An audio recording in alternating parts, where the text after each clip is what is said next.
Hi friends, তোমরা সবাই কেমন আছো? আশা করি সবাই ভালো আছো। আমি মোটামুটি ভালোই আছি।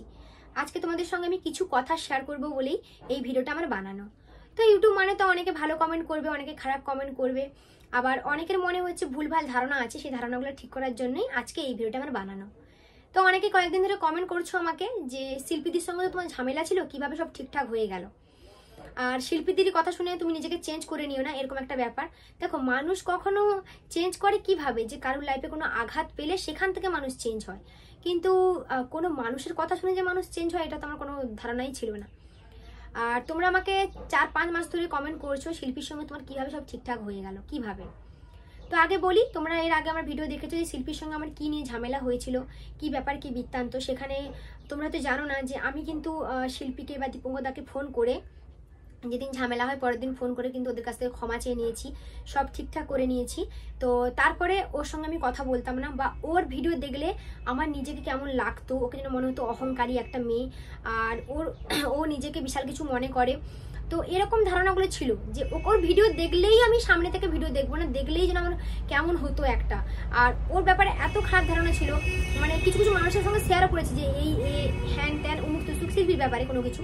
তো তারপর যখন তোমরা জানো যে কণিকাদির সঙ্গে আমার মাঝখানে আলাপ, হ্যাঁ কণিকাদি, আবার তোমাদের প্রশ্ন থাকতে পারে যে কণিকাদির সঙ্গে তোমার কিভাবে আলাপ হলো, হঠাৎ করে কণিকাদির সঙ্গে দেখা কিভাবে হলো।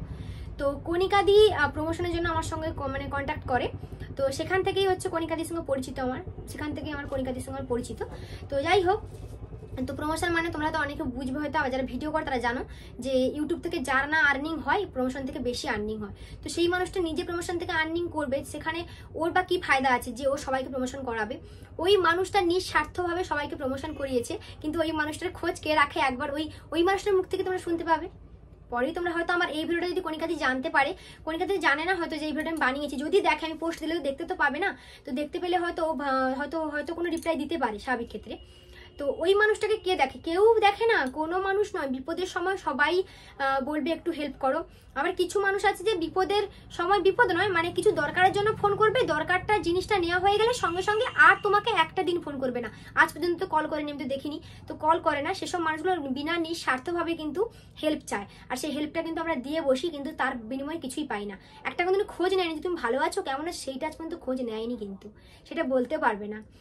তাই ক্যামেরার সামনে যা হয় না সেগুলো সব ভুল হয়, ক্যামেরার পেছনে যেগুলো হয় সেগুলো সব সঠিক হয়, বুঝলে তো। যেমন ধরো আমার সঙ্গে আমার মায়ের একটা উদাহরণ দিয়ে দিই। আমার সঙ্গে আমার শাশুড়ি মায়ের কিন্তু যে ভিডিও বানাই, আমরা দুজনে যে ভিডিও বানাই মাঝে মধ্যে, তা বলে কি আমাদের সংসারে কখনো কি অশান্তি হয়নি, না ঝামেলা হয়নি, না মায়ের সঙ্গে আমার ঝগড়া হয় না। মায়ের সঙ্গে তাও ঝগড়া মাঝে মধ্যেই হয়, লেগে থাকে, কিন্তু আমরা আবার দুজনকে ছেড়ে থাকতে পারি না, আবার সবটা ঠিক হয়ে যায়। তো ফ্যামিলি এমন একটা জায়গা না, ফ্যামিলির দিক থেকে, বা তোমরা তো দেখেছো যে আমি আমার বাবাতে থাকতাম, শ্বশুরবাড়িতে থাকতাম না, নিশ্চয়ই কোনো একটা সমস্যা ছিল, প্রবলেম ছিল, সেগুলো মিটমাট হয়ে গেছে।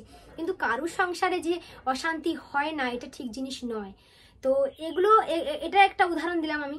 তো যাই হোক, তো সেখানে কণিকাদির সঙ্গে পরিচয় হওয়ার পরেই কিন্তু একদিন ওরা ডিসাইড করে দীঘা যাবে বলে, মানে কণিকাদি আর দাদাভাই। হ্যাঁ, তার আগে একটা কথা বলি, কণিকাদি আমাকে তার আগে একবার ফোন করেছিল। তো তখন বলছিল যে সুস্মিতা তুমি একবার শিল্পীর সঙ্গে সবকিছু ঠিকঠাক করে নাও। সেদিনও আমি শিল্পীর সঙ্গে ঠিকঠাক করিনি, কারণ আমার শিল্পীকে ভালো লাগেনি, সেই কারণের জন্য আমি আমার ওর সঙ্গে সম্পর্ক ঠিকঠাক করিনি। তো তারপরে ওই ট্রেনে যেতে যেতে হঠাৎ করেই হচ্ছে আমাকে কণিকাদি বললো যে শিল্পী আসছে, তুমি কিছু খারাপ ভাবো না, তুমি ওর সঙ্গে কথা বলবে, আর যদিও বলে তুমিও বলবে। আমি তখন বললাম যে না, আমি বলবো না, তুমি আমাকে কেন মিথ্যা কথা বলে নিয়ে এসছো, সবার কাছে তো আমি খারাপ হয়েছি। তো এটাই হলো বড় কথা, যে শিল্পীর সঙ্গে দেখা করার পর থেকে কিছু মানুষ আমার সঙ্গে যোগাযোগ করা বন্ধ করে দিয়েছে। কিছু মানুষের তো এটা ভাবা উচিত যে একটা মানুষ তোদের সঙ্গে এতদিন ভালো সম্পর্ক তৈরি করেছে, ভালো সম্পর্ক রেখেছে, সেই মানুষটা হঠাৎ করে একটা মানুষের সঙ্গে দেখা হলো, কি হয়েছে না হয়েছে। তো আবার সেসব মানুষ বলবে যে তার বিপদে, মানে তার বিপদে, আমার বিপদের সময় আমি তার কাছ থেকে হেল্প নিই, সে কখনো হেল্প নেয় না। সে হতে পারে সে ভগবান আছে, তার বিচার করবে, আমি বলে কোনো লাভ নেই। তো যাই হোক, যেসব মানুষের কাছ থেকে কিছু আঘাত পাওয়া, তারা যদি মানে আমাকে যদি দেখে যদি ইগনোর করে, করুক, তাতে আমার কোনো যায় আসে না। আমি তো নর্মালি থাকতে চাই। একটা কথা কি বলো তো, তোমরা আমাকে অনেকে কমেন্ট করছো দিদি ভাই তুমি কাউকে দেখে জ্বলো না, কারোর কে কি করছে সেগুলো দেখে তুমিও সেগুলো করো না।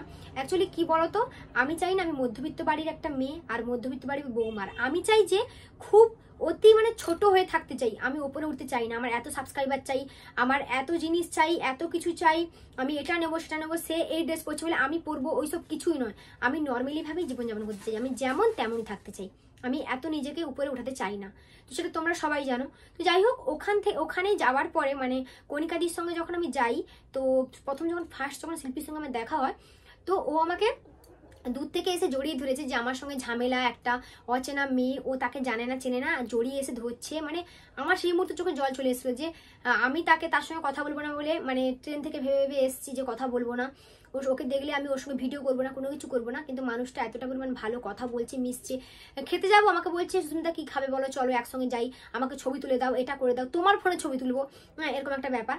তো যাই হোক, তো এগুলো এইসবের পরে কোনো মানুষকে তুমি আর রেগে তারপর থাকতে পারবে? যদি তোমাদের সঙ্গে কোনো ফ্রেন্ডের সঙ্গে যদি তোমার ঝামেলা হয়ে থাকে, সেই ফ্রেন্ডের সঙ্গে তুমি কি কথা না বলে থাকতে পারবে? আমাকে আগে বলো তো।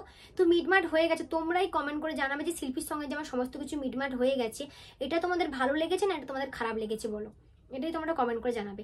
আর শিল্পীর সঙ্গে যে আমার ঘন্টার পর ঘন্টা কথা হয়, তো কণিকাদির সঙ্গেও তো কথাই, কণিকাদি বলবে যে সুস্মিতা কেমন টাইপের মেয়ে, ওই কণিকাদির মুখ থেকে একদিন তোমরা শুনে নেবে যে আমি কেমন টাইপের মেয়ে বা কি ব্যাপার। কারণ কণিকাদি আমাকে বলে যে আমার লাইফে যদি মানে কাউকে যদি আমি সব থেকে সেরা মনে করি সেটা হলো তুই, মানে আমার লাইফে সব থেকে ভালো মানুষ তুই, আর কেউ নয়, এটা আমাকে সবসময় কণিকাদি বলে। তো যাই হোক, তো শিল্পী তারপর আমাকে বললো যে ওখানে আমি জড়িয়ে ধরার পর কথা বলার পরে বললো তোমরাই বলো যে ওর সঙ্গে আমার কথা বলাটা কি ঠিক হয়েছে না হয়েছে, তোমরাই সেটা আমাকে জানাবে কমেন্ট করে। তো তাই বলবো যে কিছু মানুষের যেগুলো ভ্রান্ত ধারণা আছে সেগুলোকে হচ্ছে মানে মন থেকে মুছে দাও। আর ওর সঙ্গে যে আমার কথা ঘন্টার পর ঘন্টা কোনো কথা হয় না, কোনো দরকার এই প্রমোশনের ব্যাপারে কোনো দরকার, বা ওর কোনো সমস্যা হয়েছে ওর ফ্যামিলির ব্যাপারে বা আমার ফ্যামিলির ব্যাপারে, বা আমি কি করছি না করছি, এগুলো টুকিটাকি আমাদের মধ্যে কথা হয়, ভালো মন্দ টুকিনাটি ব্যাস হলো, ব্যাস এইটুকু টাইম কাটলো। একটা মেয়ে যখন ডিপ্রেশনে আসে, সেই মেয়েটার পাশে যদি আমি একজন ভালো ফ্রেন্ড হয়ে যদি দাঁড়াতে না পারি, তাহলে আমি কিসের ফ্রেন্ড? শুধু আমি হচ্ছে দরকার সময় ফোন করব, বাকি টাইমে ফোন করব না, তার ভালো মন্দ খবর নেব না, এটা কি ঠিক জিনিস কখনো বলো? আর তোমরা একটা কথা বলি, ক্যামেরার সামনে যেটা দেখছো ভুল দেখছো, আগে সঠিক বিচার করো তারপরে।